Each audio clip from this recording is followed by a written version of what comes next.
Thank you, Ibrahim. First, I'd like to acknowledge and pay my respects to the people of the Ngunnawal and Ngambri language groups, the traditional owners and custodians of the unceded lands where ANU is. I'd also like to thank the staff here at the Humanities Research Centre for your support with this visit, originally scheduled for 2020. I'd especially like to thank Dushka Kolunsia, Rebecca Ng, Will Christie and Des Manderson for their very generous help. And I'm also grateful to Todd Herzog, Anne Louise Kiss, Rex Butler and Claire Roberts as well for their kind support with this project. And my topic today links to the HRC's 2020 theme, Liberalisms, and I'll mostly read from my text here. This project focuses on works of popular fiction aligned with noir and sometimes horror, published in the 30s and 40s and adapted to become iconic American films. Films that typically play with ideas of law, sexuality and subjectivity. Here, I'm interested in the vernacular modernism as it plays out in these narratives, especially when it comes to notions of genre. And I'll focus today mostly on three texts, novels by Vera Caspary, Dorothy Hughes and Ethel Lena White, alongside their far better known filmed adaptations. First though, to touch on how these categories, noir and horror, surface in the post-war moment. In August 1946, around the time the French publisher Gallimard began its série noire, a new crime fiction list, Nino Frank, a Paris film critic who was close to writers like Joyce and Beckett, and who also had close links to leftist political circles, coined the term film noir to describe new American films marked, in his words, by a rejection of sentimental humanism and the dynamism of violent death. With his expression, film noir, Frank's of course alluding to the darkness that suffuses the films he's thinking of. For instance, with this dark street scene from Otto Preminger's Laura, which I'll come back to soon. Frank's thinking then of an aesthetic darkness and a metaphysical darkness, yet his term film noir didn't gain currency outside France until the mid-50s. By then, with the advent of colour among other factors, film noir was already becoming something of a lost object, already perhaps a thing of the past. That same month, Frankfurt School critic Siegfried Kracauer reflected on recent Hollywood film productions for the publication Commentary in very different terms. Kracauer warned of the horrors and unspeakable brutality of the new films he called terror films, like George Cukor's Gaslight or Robert Siodmak's The Spiral Staircase, a film now seen as combining noir with elements of horror. Kracauer writes that Siodmak's film displays a lust to inflict wanton pain. Kracauer zeroes in on an early sequence in the film where a woman is strangled to death, as you see, in an upstairs apartment, while directly below, a movie screening in a public hall enthralls the local audience. As Kracauer writes, this sequence dwells on the ambiguous borderline between crime and pleasure by emphasizing the startling proximity of these spaces. Kracauer adds that sequences like this, quote, cultivate the same kind of horror, unquote, as wartime anti-Nazi propaganda, except now, he writes, this violence and horror are meant, quote, sheerly for the sake of entertainment, unquote. So in 1946, Frank and Kracauer are both struck by a new type of filmmaking that they see as accenting acts of violence and inhumanity. Nino Frank's text baptized a genre. Noir is a literary genre and more often a film genre. And yet, when Kracauer speaks of horror or terror, it isn't a question of genre. He's concerned with the real social implications of these forms of horror and violence that are, he thinks, taking hold of American cinema. Already with Gallimard's série noire, for instance, this question of the real arises with noir fiction as well. As writer and filmmaker Manthia Diawara notes, Chester Himes' stories of life in Harlem were written mostly for Black audiences. Diawara reads the noir elements of Himes' stories as a marker of his concern with the realities of city life. Noir then points to a tension between noir as a style and noir as it also frames a politics, a brutal reality. Films in the 40s often perhaps slide between these ways of thinking about noir and horror. The relation between films and literary texts was also a key question in the mid-40s. In 1944, in his essay Dickens, Griffith and the Film Today, Sergei Eisenstein analysed what he saw as a quasi-umbilical continuity between literature and film via narrative. Eisenstein breaks down an episode in Oliver Twist, where young Oliver is sent off on an errand but falls into the clutches of the thief, Sykes, and his gang. As Eisenstein writes, Dickens' treatment here, rapidly alternating between Oliver's actions and Fagin's, sets up a parallel montage before the fact. Dickens, in effect, cuts between different events going on at once. Eisenstein takes these narrative jumps as evidence of an underlying continuity between film narrative and narrative literary fiction. Eisenstein also shows here how parallel montage, as a way of structuring narrative time, is already operative in literature before film. Eisenstein also likes Dickens' idea that, quote, an author's skill in his craft could be measured by the quantity of dilemmas in which he leaves his characters at the end of every chapter, unquote. Already here, as Eisenstein suggests, Dickens is demonstrating key principles of montage construction. Already for Eisenstein, novels like Oliver Twist set up a material base for the forms of film narrative. Something like this happens with noir and horror fiction adapted for film, and yet with writers like Caspary or Dorothy Hughes, and though in a different way, Ethelena White, the emphasis now falls not so much on simultaneous events, which is so important for Eisenstein, as on ellipses, on what isn't revealed or isn't yet revealed in a narrative, a more radical level of suspense, as if a signal is repeatedly dipping in and out. The noir of film noir is perhaps already at work then in the noir fiction of writers like Himes or Caspary or Hughes. Noir, to be sure, accords a special visibility to unknowing, secrecy, absence and darkness, more than presence and change. And as you'll see, Ethelena White also taps into these facets of noir perhaps, and yet she's also drawn to extravagant action. In this sense, her writing's perhaps closer to Eisenstein's idea of narrative, where movement, action and struggle are still critical factors. But in Vera Caspary's novel Laura, published in 1943, and Preminger's adaptation released the following year, the emphasis is not on simultaneous actions or movements, to think in Eisenstein's terms. Instead, it's typically a question of doubts, cuts, blanks and gaps on what's missing from the story, and scenarios where what's missing becomes the story. Like Dickens, but in a more elliptical way, Caspary's writing is framed in advance by a cinematic mode of storytelling. Her Laura is structured according to the point of view or testimony of the story's three key players.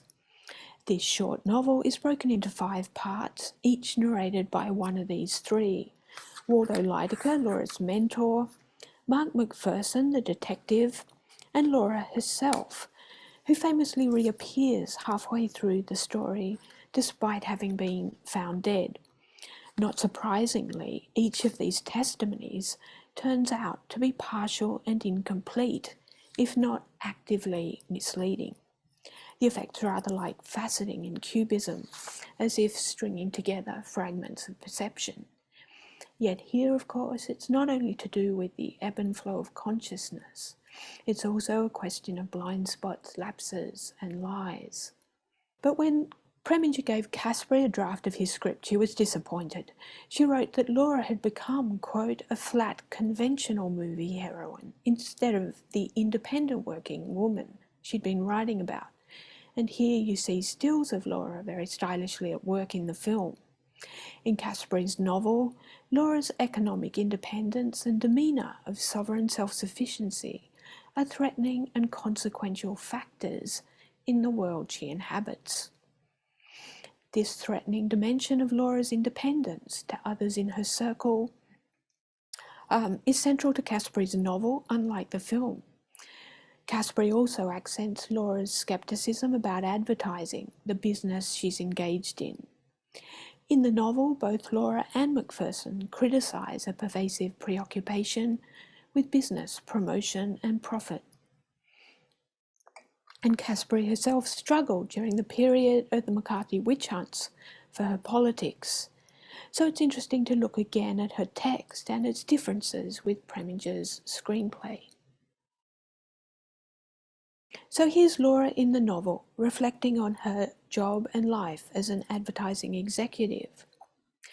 I was ashamed. I kept thinking of my own life that had seemed so honest. I hid my face from daylight. I thought of the way we proud moderns have twisted and perverted love, making arguments for this and that substitute, just as I make arguments for Jix and Lady Lilith when I write advertisements. In the novel then, Laura thinks about her situation, questioning these equivalences, love and its substitutes, promoted by advertising. She's troubled by the deceptions of marketing and the corporate world. And as we see here, she's also self-critical.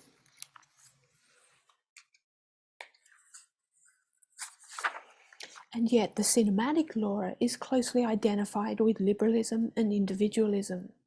Thus, in the film, at one point during Macpherson's questioning, Laura protests, quote, "I never have been and I never will be bound to do anything other than by my own free will."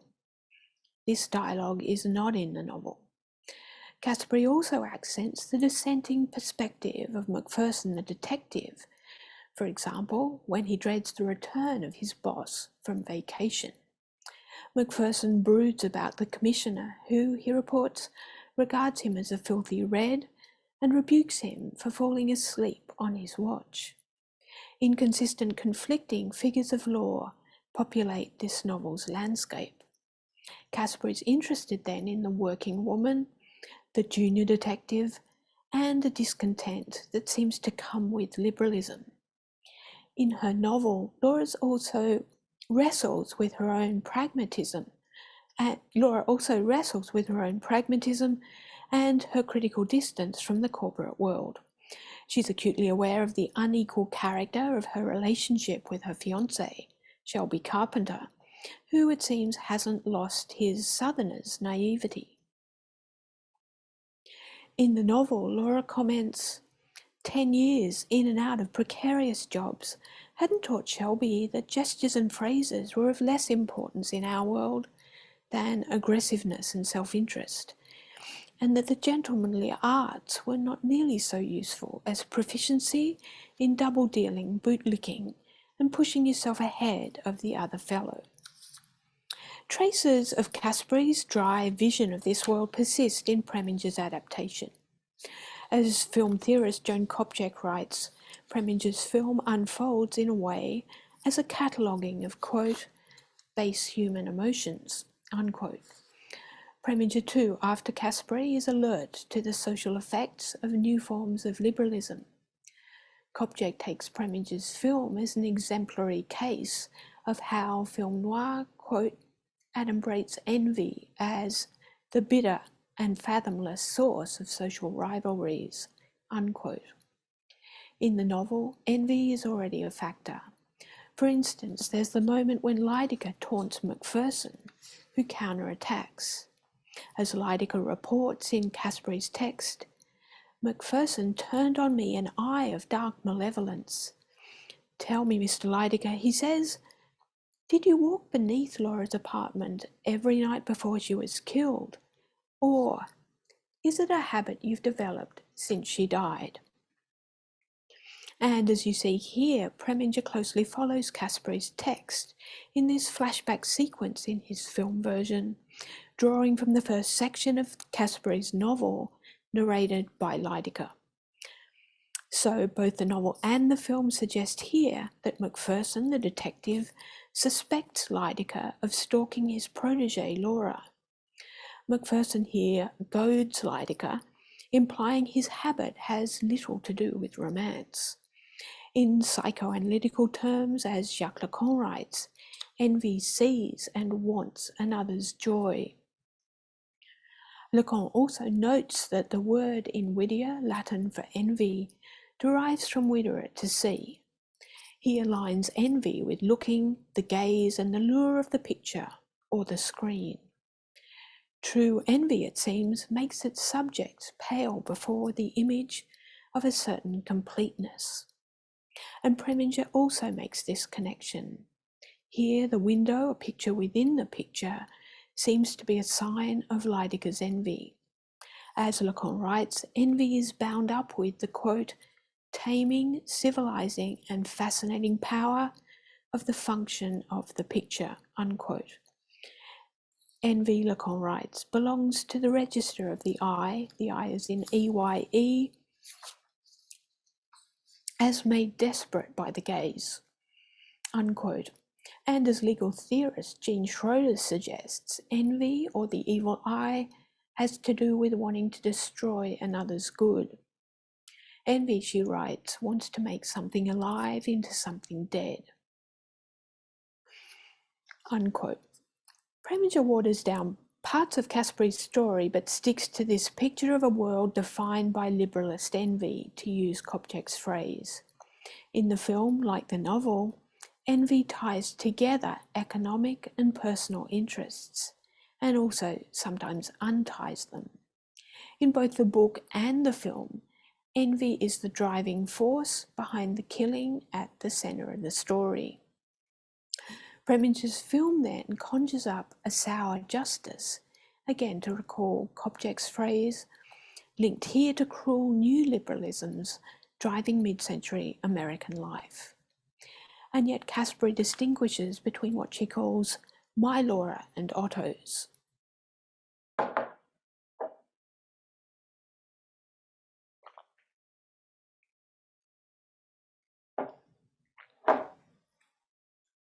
As Caspary saw it, her Laura offered a far more forceful critique of this emerging social landscape and a more compelling portrait of a working woman like Laura than Preminger in his film.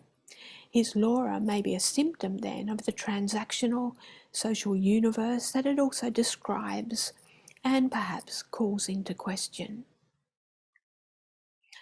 The proximity of the world conjured up in these literary and cinematic Lauras to contemporary life is confirmed perhaps with Himanshu Brahmbhatt's film Rog, a Hindi remake of Laura released in 2005, set in Mumbai and starring Irfan Khan.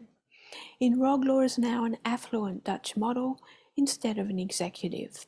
Khan plays the jaded detective investigating her apparent murder. In Rog, it's not the detective, but now Laura, who shoots her envious mentor. Brahmbhatt's Rog waters down Caspary's political concerns even more than Preminger in Laura. Yet Brahmbhatt also shows that the central problematic of Laura, the political economy of romance and sexuality in a liberalist world, is still alive and well in the 21st century.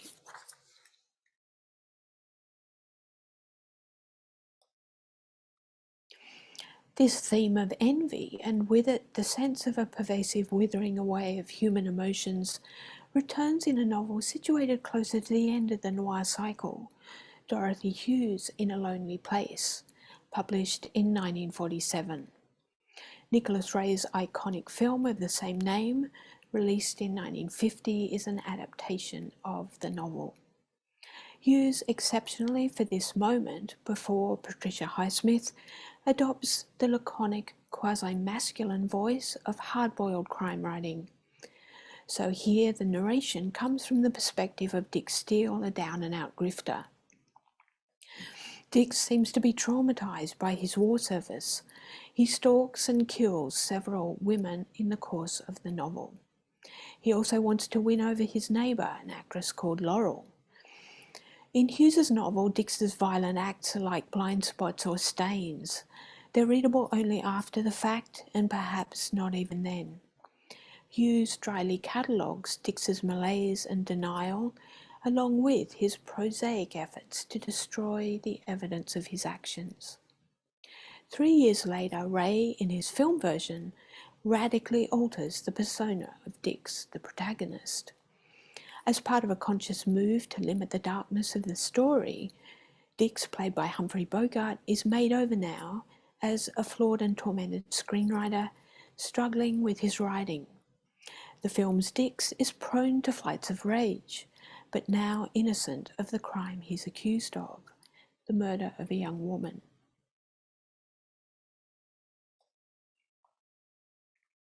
Ray's film, then, compacts the novel's multiple killings into a few outbursts of anger, like this one when Dix strikes Mel, his agent. Ray frames this act as a sign of Dix's own torment and his volatile artistic temperament.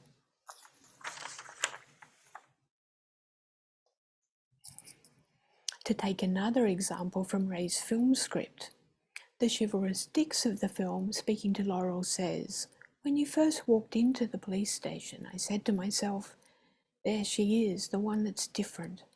She's not coy or cute or corny. She speaks her mind and she knows what she wants." In contrast to this almost feminist Dix, here's Hughes in her novel, writing from Dix's point of view. The morning papers had columns on the case. Her name was Mildred Atkinson, and she'd led a very stupid life. The only exciting thing that had ever happened to her was to be raped and murdered. So what's striking here is what disappears from Ray's film. This flat voice of Hughes' seemingly psychopathic Dix, along with the social and economic pressures continually bearing down on him, his predatory targeting of young working-class women, and any sign of his life as a down-and-out con artist. Ray subtracts all this in favour of a new Dix, now a struggling writer, in a story freighted with existential pathos and even a certain machismo. Ray's watering down of Hughes' picture of mid-century forms of subjectivity and sexuality is, I suggest, symptomatic of the fading out of the radical phase of noir film production and the turn away from noir as a critique of liberalism at the end of the 40s. Hughes's writing is singularly elliptical in its framing of Dix's existence and his apparent isolation, trauma, and cruelty, or mental illness. We don't and we can't know what it is here. Hughes then frames Dix so that he seems to embody the lost or broken promise of modernity, diverging from its literary source material even more than Preminger's gentrified Laura. Ray's adaptation is surely a pale reflection of Hughes' devastating portrait of this critical historical moment.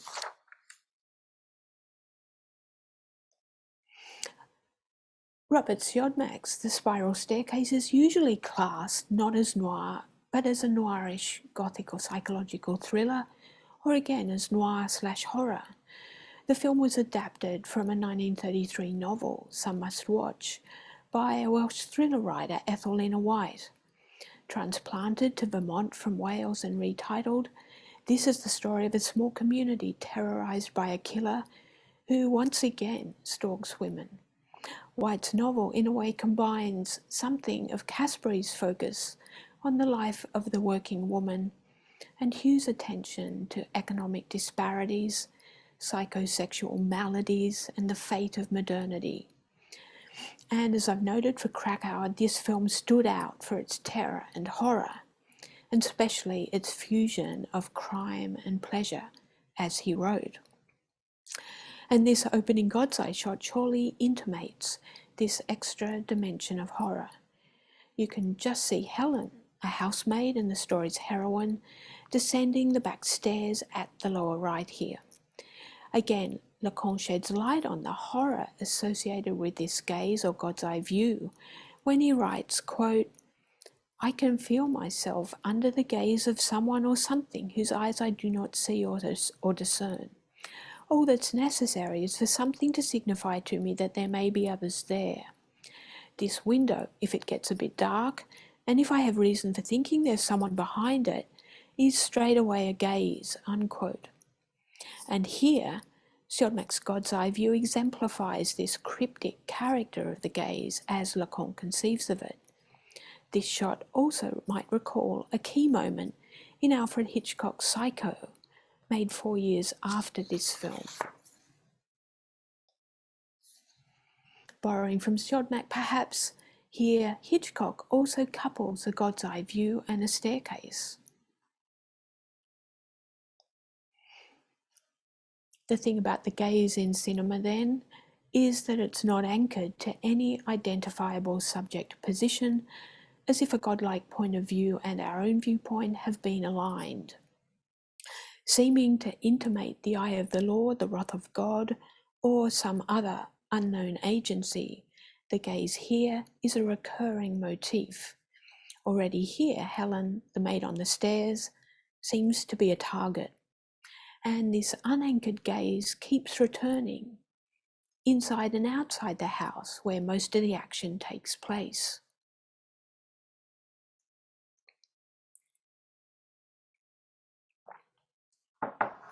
Siodmak sometimes re-signifies a seemingly objective shot as a subjective one, once again suggesting the viewpoint of an unknown agent.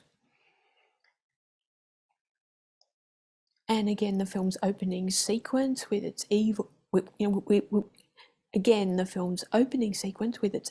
eye, which Krakow found so disturbing, is one example of this.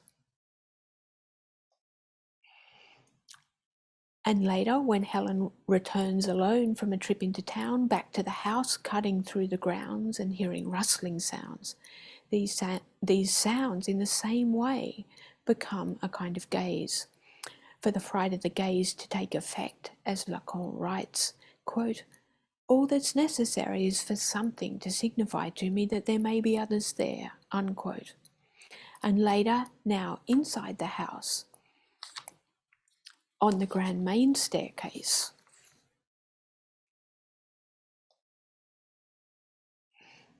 especially in the frame you see at the top here, this oblique angle shot from the top of the stairs again suggests the presence of an unknown entity or thing watching Helen from an upstairs landing, at the same time implicating us somehow in this situation. Here the spectator's point of view, uncannily, coincides with the point of view of this unknown thing, this unknown agent. It's the fright of this unanchored gaze that I'd suggest does most to propel this film beyond noir and into the domain of horror and the uncanny. Siodmak follows White closely in his treatment of these episodes. And yet, more than Siodmak, White follows Helen's thoughts and point of view.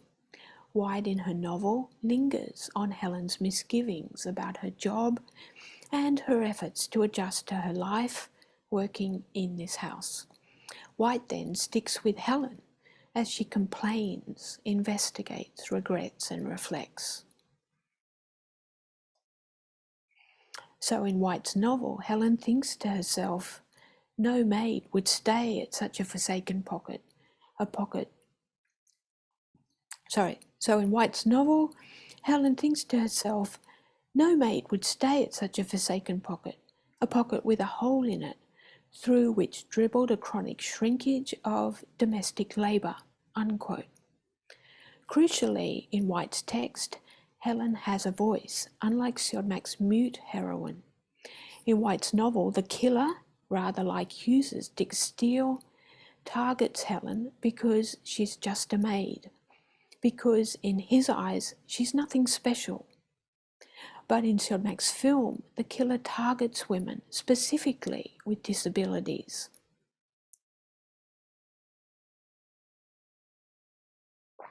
So this new factor of Helen's muteness or aphonia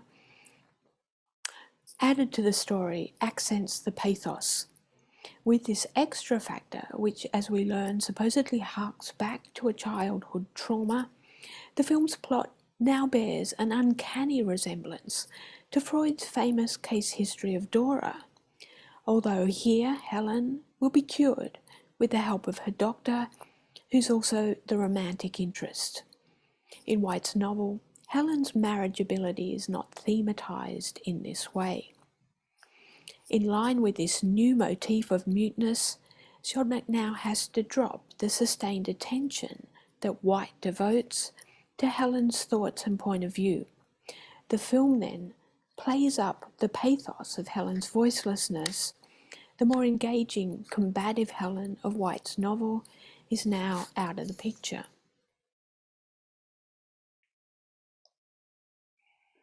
And the cinematic Helen's voicelessness becomes critical in this sequence, where, as you saw, someone seems to be stalking her from an upstairs landing. Here, Siodmak and his cinematographer, Nicholas Musaraka, nonetheless draw closely on a passage from White's novel. White writes, quote, "Facing the flight of stairs was an enormous 10-foot mirror, framed in tarnished gilt carving, and supported by a marble console table. As Helen approached it, her reflection came to meet her, so that a small white face rose up from the dim depths of the glass, like a corpse emerging from deep lake water on the seventh day," unquote. So far here, the film's picture of this ominous, strangely biblical situation follows White closely.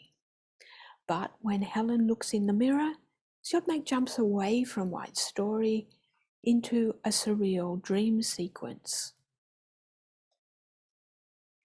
Here, Siodmak's mute heroine dreams of her wedding day, only to find herself stuck for words, mouthless and unable to utter her vows. In her daydream, a priest prompts her to say "I do" 11 times, each time, of course, in vain. Here, the film's added factor of Helen's muteness has become the centerpiece, aligning this version with Gothic melodrama and Hollywood marriage plots. With these changes, though, Siodmak loses something of the subversive edge of White's story. In White's novel, Helen again isn't mute, and her supposed ordinariness is already enough, more than enough, to motivate the stalker, who turns out to be Professor Albert Warren, who is, as I said, a scientist and the master of the house. From Albert Warren's point of view, the speaking Helen of the novel is already worthless. White's interest then lies here with a young working woman with no social status who has to deal with the violence of her employer. In White's story, Albert tells Helen she's, quote, "refuse, unskilled labour in an overcrowded market," unquote. In White's story, Albert's program plays out the logic of rapacious new forms of liberalism, while also reflecting his interests in inherited wealth and privilege, and, not to forget, a predilection for authoritarian violence. White's more understated account is actually more troubling than Siodmak's version, even with its escalating pathos and melodrama. The two staircases in the house are rather like a double helix. They bracket the world of White's story and, in turn, Siodmak's film. In the film, for Helen and her lurking adversary, as you see, the main staircase with its ornate mirror becomes a fantasy space, a dream machine. But the real action typically happens on the spiral staircase, the servant stairs at the back of the house, the site of the film's opening sequence and its denouement.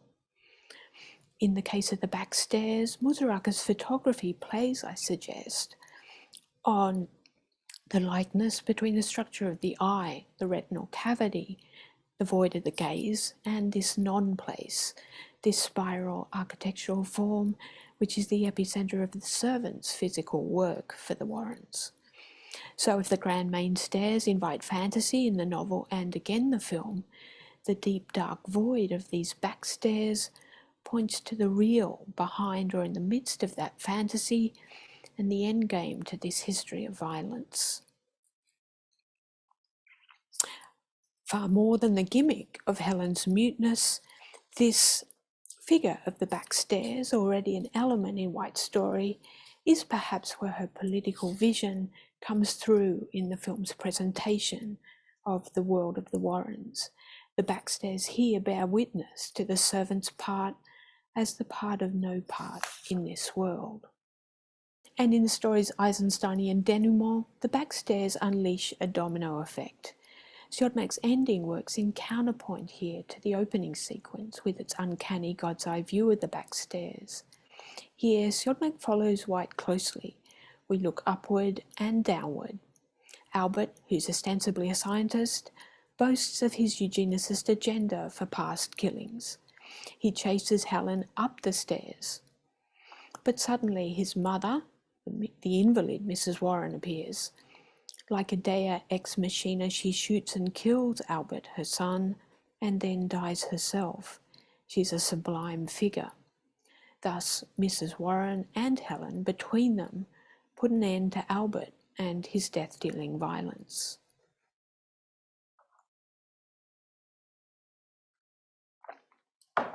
In the novel and the film, then, Albert's acts underscore his investment in mythic violence. For Walter Benjamin, as James Martell writes, mythic violence, quote, names the way that illicit economic and political power asserts itself over human life, projecting a form of authority out into the world that then becomes accepted as reality. Its right to rule is naturalized so that it becomes seen as fated and inevitable. Without a genuine basis for its authority, mythic violence must endlessly strike out, killing and hurting over and over again to establish its power and even its reality. Unquote. So this scene might also recall Benjamin's allusions to a divine violence that seems to act in his thinking as a way of, quote, rejecting fetishism and mythic violence, unquote, and as a process that, quote, acts to remove false laws, again to quote Benjamin. In Benjamin's terms then, this moment of divine violence acts to put an end to Albert's mythic violence and, in a related way, his desire to incarnate and enact the law of the Father. This eruption of divine violence seems to work here then as a corollary of Mrs. Warren's radical act of protecting and saving Helen. Defending Helen, then, is her immediate object. Her son Albert's death is a corollary of her life-preserving act. This pivotal moment also suggests a certain critical distance from conventional ideas of motherhood in White's writing. Here, in a way, it's the plot or its author, rather than any one player in the story, who puts an end to Albert. The quasi-divine violence playing out here also seems to hark back to the enigmatic God's eye view of the servants' stairs at the beginning of the film. And yet the film's recurrent alignment of the God's eye view and Albert's point of view, that is the killer's point of view, at the same time, curiously, reinforces our sense of his place, at least in optical terms, as master of this domain. So now, in a troubling way, we're perhaps stuck with this structural and seemingly contradictory alignment of law, authority, and the inheritance of patriarchal violence via the gaze. The dark vision of culture, law, and subjectivity at the heart of White's story would then remain in force even in Albert's wake. So it seems the horror lies not just in the idea that something's rotten in this house. More than this now, something seems to be rotten in the law itself, as Benjamin himself writes in his essay on violence. Krakauer's misgivings about the turn in Hollywood cinema might seem a little naive, yet perhaps we can speak here of a real horror, entwined in the melodrama of a film like The Spiral Staircase, even if Krakauer didn't quite gauge its implications. White's novel also reads as a response to the rise of fascism in the 30s. Her focus is on forms of violence anchored in fantasies of patriarchal authority and liberal capitalism at its most predatory. Siodmak too spins a political fable. He waters down parts of her story, yet his film still plays out as a working through of the trauma of modernity and the horrors of its moment. In a related way, the figure of the uncanny surfaces early in White's novel, when Helen thinks back to her childhood and her precocious interest in non-existent objects. Thus, as White writes, when Helen mounted the stairs to the blue room, she felt an odd stir of expectancy. It took her back to childish days when she neglected her toys in favour of an invisible companion called Mr. Poke. Her mother disliked the uncanny element in the society affected by her small daughter. Unquote. So here then, the motif of the uncanny recalls the child Helen's inventiveness and solitude. As Mladen Dolan notes with reference to Freud's essay, the uncanny is a specific dimension of modernity which haunts it from the inside. In White's novel, Helen's precocious taste for the uncanny is ultimately practical. As we see here, it prepares her for her later trials. Dollar as well accents the connection between the uncanny and the gaze in horror fiction, going back to Mary Shelley's Frankenstein. Shelley writes of her creature's watery eyes, which seemed, quote, almost of the same colour as the dun-white sockets in which they were set, unquote. Dollar sheds light on White's concerns too when he writes, quote, the gaze in its formal structure is a device to open a non-place, the pure oscillation between an emptiness and a fullness. Frankenstein's story reveals this simply and efficiently. The principal source of the uncanniness of the monster for Frankenstein is the gaze, unquote. And a garish incarnation of the gaze appears here, as you see, on the cover of the American edition of White's novel. This face, with its outlandish look, surely recalls Shelley's monster, but the epigraph to Some Must Watch and the book's title come from Hamlet. In the play, Hamlet thinks about the intrigue at Elsinore and makes an analogy with hunting when he says, for some must watch while some must sleep, so runs the world away. Like Elsinore, the Warrens' world is split between predators and prey, in other words, between those who watch and those who sleep. White's picture of 20th century forms of predatory domination and servitude plays here then on the capacity of horror to extend its fields of operation, to take in working conditions, sexuality, science and the family, to the point where it seems to envelop all aspects of modern life, to keep us awake and perhaps wake us up. And the uncanny takes on a double form on the cover of the original British edition of Some Must Watch. There's the searchlight emanating from the house. There's also the outsized death's head hovering over the countryside. The uncanny gaze that again presents itself here, as White's title suggests, aligns closely with Albert Warren's fears, his claims to scientific authority, his wealth and property, his interest in eugenics, and his violence.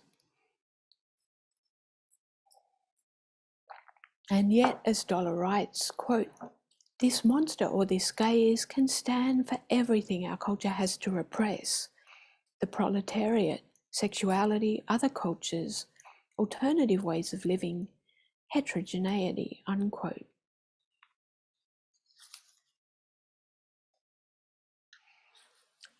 So then, Caspary, Hughes and White don't propose models of justice or femininity or subjectivity, but they go further than the screen adaptations of their texts, perhaps, in their attention to the realities of sexual violence, working conditions, and the pervasiveness of trauma and envy. We sense the troubling dimensions of the real as it surfaces in these novels, in the weight attached to forms of testimony by Hughes and Caspary, for example. Their writing also evokes the enigmatic quality of this new or not so new reality. In White's case, the horror factor seems to escalate our apprehension in the face of this reality. The elaborate topography and plotting of Some Must Watch conjure up an entire claustrophobic world. White's picture of this world in turn, and Siodmak's film, speak with an allegorical force. It's not surprising White's writing appealed to Alfred Hitchcock. The after effects of 40s noir and horror are, of course, regularly apparent in contemporary culture. Take Bong Joon-ho's recent film Mother, a neo-noir that draws on the reckless moment, another 40s noir based on a story by Elizabeth Sanksay Holding. Again here, a figure of parental authority, now a mother, runs up against the law in the course of this story. Another example, Jordan Peele's 2019 horror film Us, with its elaborate topography of above and below, and positioning of women, rich and poor, as protagonists. Us plays off the suffering of a tethered underclass against the affluent dissatisfaction of those above. In the wake of Stjodmak, Peele again underscores the pertinence of melodramatic allegory and likewise noir horror to contemporary American life. And Monika Sosnowska's 2010 artwork, Staircase, another spiral staircase, perhaps also evokes this feeling of contemporary social deadlock. Here, though, this impassable passage seems to take on the skeletal evanescent form of a cage turning into a spiral, or a spiral turning into a cage, or maybe both. Here again, noir and horror are not far away. Here again, virtue has perhaps become, to quote Peter Brooks, the capacity to face the abyss, even if its content may be nothingness, unquote.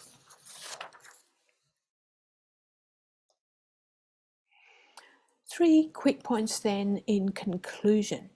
First, these novels and films don't follow the cliched idea of women in noir as inherently dangerous and bad. There are no femme fatales, for instance, but nor are they especially good. This is surely a reflection of their modernism.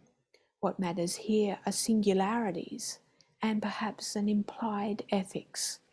If Caspary's Laura or Hughes' Laurel and Sylvia or White's Helen and Lady Warren have something in common, it's perhaps their desire to test the limits of their situations and think and act accordingly.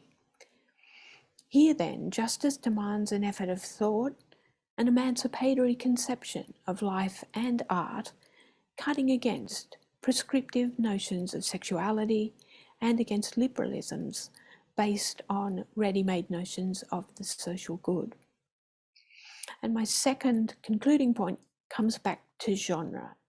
As I've suggested, noir narratives like Laura or In a Lonely Place adopt an oblique realism that throws into relief the psychological trappings and antagonisms of mid-20th century America. Noir horror, in turn, complicates that logic. The spiral staircase holds on to noir elements, for instance with its accenting of plotting, conflict, violence and injustice. And yet Siodmak, in a sense, escalates these elements so they culminate in an act which marks a radical break with the history of violence at the centre of the story. Following White, Siodmak shows here how noir horror moves beyond the implacable critique and sometimes nihilism that we associate with noir.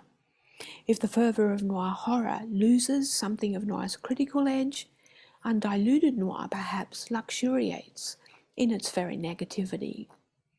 And yet, in a way, it's these limitations or failings, the ennui of noir, or the wild excesses of noir horror, that finally make these genres and narratives so compelling.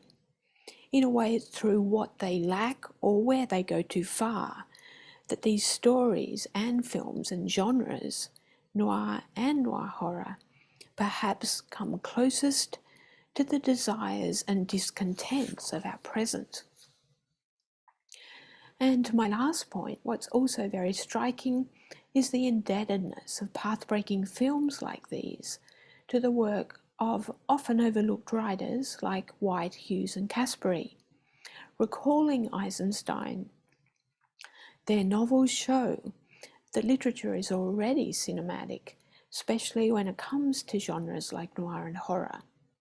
If we read and look closely, these literary texts are perhaps even more daring, even more troubling works of cinema than the films made in their wake. And I'll stop there. Thank you very much.